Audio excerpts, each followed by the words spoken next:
আমরা বাঙালিরা যে গুণের কদর করতে পারি না সেটা কম বেশি আমরা সকলেই জানি। কেননা ফাহমিদুল ইসলাম ইতালির চতুর্থ টায়ারের একটা ক্লাবে খেলেন। এখন বাবুদের মাথায় ভূত উঠেছে যে ফাহমিদুলকে বাংলাদেশি প্রিমিয়ার লিগে খেলতে হবে। তো এই ধরনের বেশ কিছু গুঞ্জন উঠেছে বাংলাদেশ ফুটবল ফেডারেশনের বিভিন্ন জায়গা থেকে। তো যাই হোক, বাফুফের যে কোনো একজন পরিচালক সম্ভবত এই ধরনের কথা বলেছেন এবং যার কারণে কথাটা এই মুহূর্তে প্রকাশ পাচ্ছে। তো বাফুফের এই অপরিচারিত্বমূলক আচরণের জন্য আমাদের তারেক কাজী এই মুহূর্তে ফিনল্যান্ডের ক্লাবে খেলতে পারছেন না। অল্প মূল্যে জাতীয় দলের জার্সি কিনতে এখনই যোগাযোগ করুন পলিটিক্সের হোয়াটসঅ্যাপ নাম্বারে। তো তারেক কাজীর ক্যারিয়ারটা আমরা খেয়ে দিয়েছি, এখন তেমনই শুরু হয়েছে ফাহমিদুলের সঙ্গে।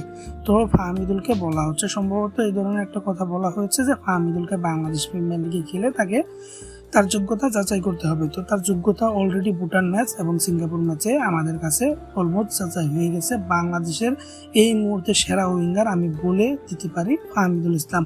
তাকে বাংলাদেশে এনে তার ক্যারিয়ারটা খেয়ে দেওয়ার মতন কিচ্ছু করার নেই। কেননা ফাহমিদুল ইসলামকে শেষ পর্যন্ত আমরা চাই ইউরোপে খেলুক এবং তিনি আস্তে আস্তে তার যে কোয়ালিটি রয়েছে তিনি এই গ্রুপের ইতালির প্রথম টায়ারের লিগে খেলবে এবং সেটা না পারলেও আপাতত সেকেন্ড ডিভিশন বা থার্ড ডিভিশনে খেলবেন, এটা অনায়াসে। তো ফাহমিদুলের ক্যারিয়ার খেয়ে দেওয়ার কোনো অধিকার বা যোগ্যতা আমাদের নেই।